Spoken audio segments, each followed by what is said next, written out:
Ngiyabingelela babona umkhango TV King SMC ushoti wafethu uyena uTerrible basho njalo abanye ngibusesibuyile futhi kunento engifuna ke sithi ukuyibheka siyakhumbula ukuthi kunama videos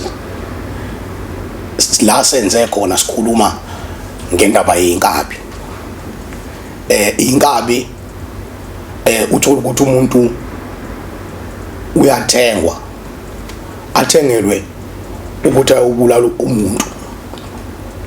So la into engifuna ukuthi siyibuke ngifuna sibuke ukuthi umkabi lobu abiyona leyo ndlela kuphela noma nje kangithi akusizona lezi ehamba ziyobulala abantu kuphela inkabi ngenxa esikhathi esiphila kusona manje nangenxa ye-technology ukunyuka kwayo kanje sekuningi noma seziningi inhlobo zeinkabi ezikhona.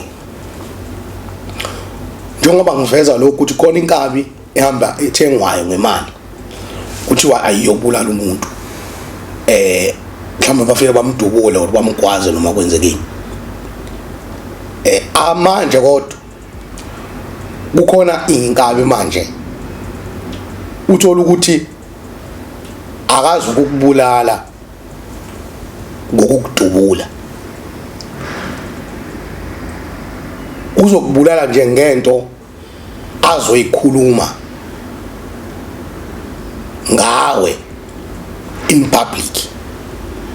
Njengoba ke sikhona kanje ku social media,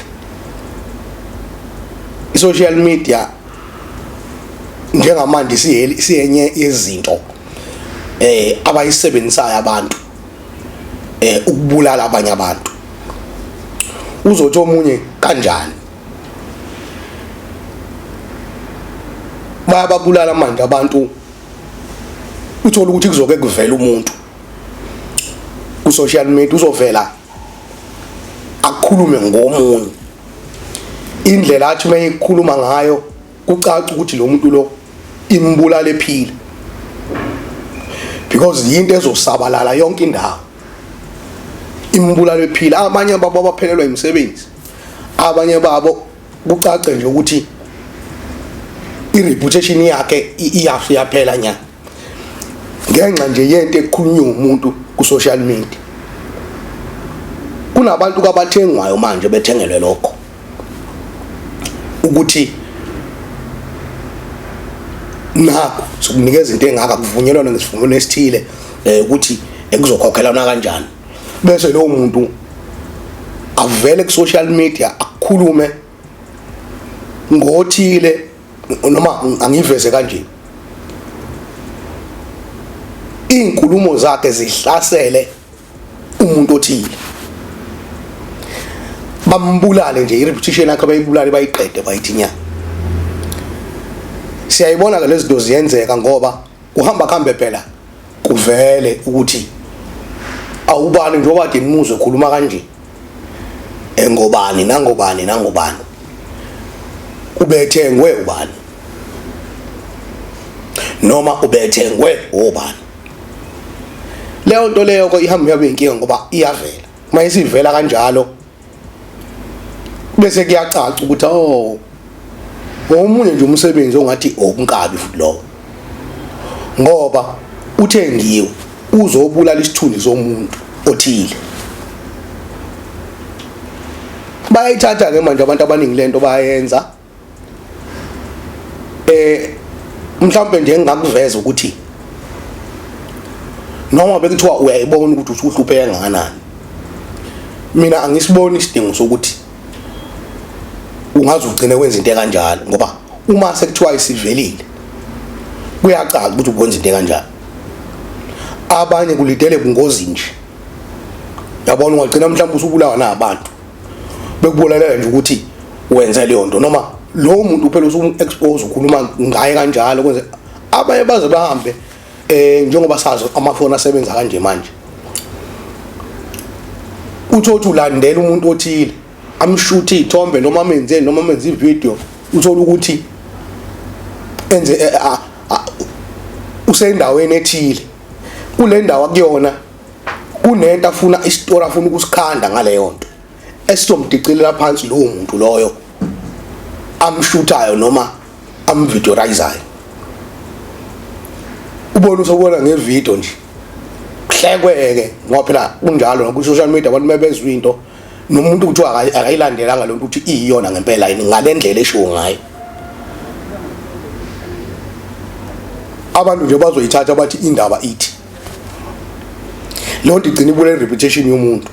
Abanye baba abantu bazele banezingane, izingane ziphatha amafoni manje, uyacabanga nje ingane ikhama isine video enesithombe sikababa wayo, lo muntu okhulumayo la ukhuluma yonke into ezomdicilela imqede umzali enganeni, imdicilela phansi imqede nya iqhamuka ingane isimkhombisa ukuthi buka. Siyabona abanye abaze bayibulala abanye, yabo siye sayibona nje mhlawumbe ngizoke ngiyiveze lento bese ngiyiqondanisa nento engiye ngayibona yenzeka ejele.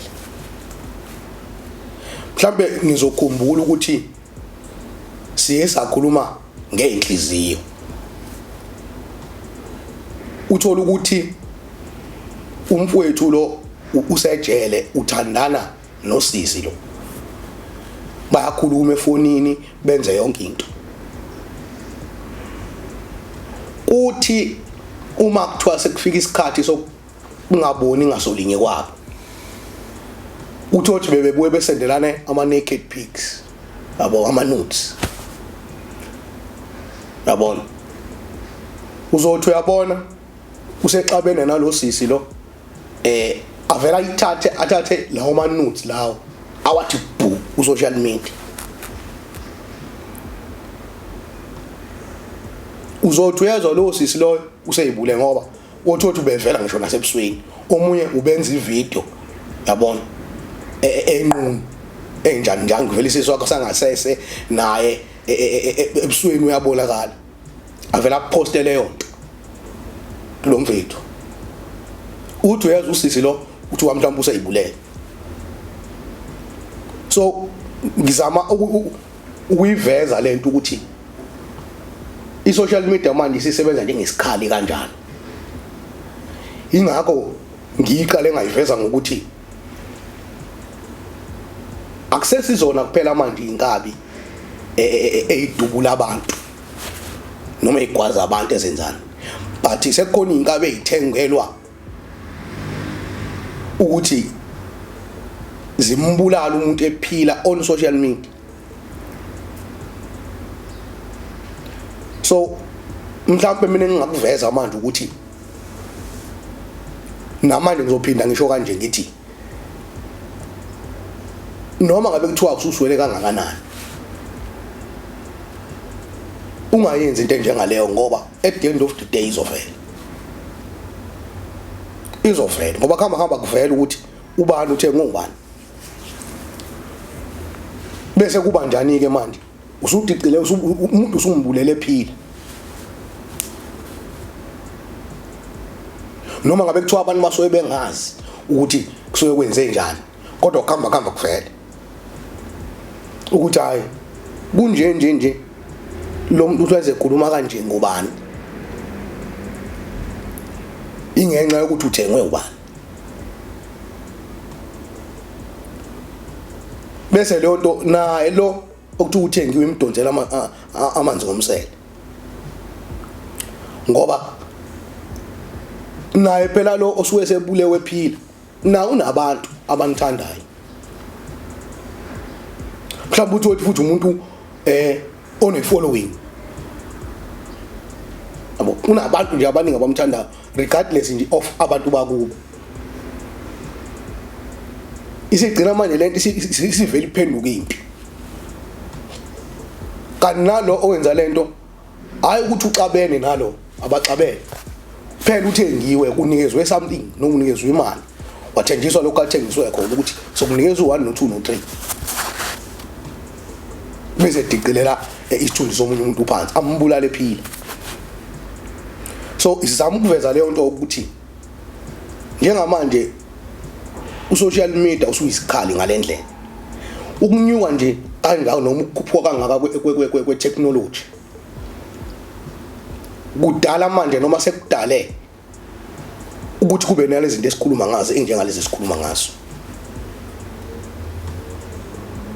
Abanye ubabone sebephawula nabo mhlawumbe kuma comment ngaleyo nto ekhulunywayo izinto abayiphawulayo uthi nazo ziyambulala lo muntu okwenziwe ngayo ivideo. Benjalo njengoba bekhuluma futhi kanjalo abanalo ngisho ulwazi nabo ukuthi lo okhulumayo oveza zonke lezi zinto uthengiwe. So sekukhona uhlobo olunjalo lweinkabi namhlanje ngoba lo muntu usuke ethengiwe ukuthi abulale reputation yomuntu. So i-technology kuhle siyakubona kuhle ngoba izinto sezenzeka ngendlela elula, but at the end of the day isivele yaphenduka nayo isikhali abantu ababulaya ngasabanye. Ngoba lento engiyikhuluma nje siyayibona iyenzeka on social media. Sithuke sekuthiwa mhlawumbe omunye useze wayibulala uyibulele nje yiyo leyo nto.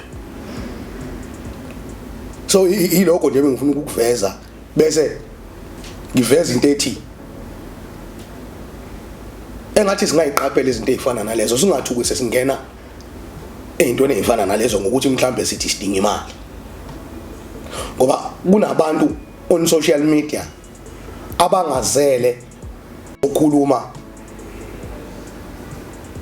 ngiveze kanje ngothothi njengoba siyazi ukuthi ku social media manje abantu benza icontent ngoba befuna ukuhola nanje kuthiwa ke sebeyahola njani njani, kodwa kunabantu abangazele lokho. Imali uyinikezwa direct yilowo muntu loyo osuke emthumile ukuthi akenze leyo nto ayenzayo. Futhi uhola kabili uholela ukuthi uthengiwe unikezwe imali lapho inazo ahole futhi ku social media akakhokhe ngoba kuthiwa kuyahola.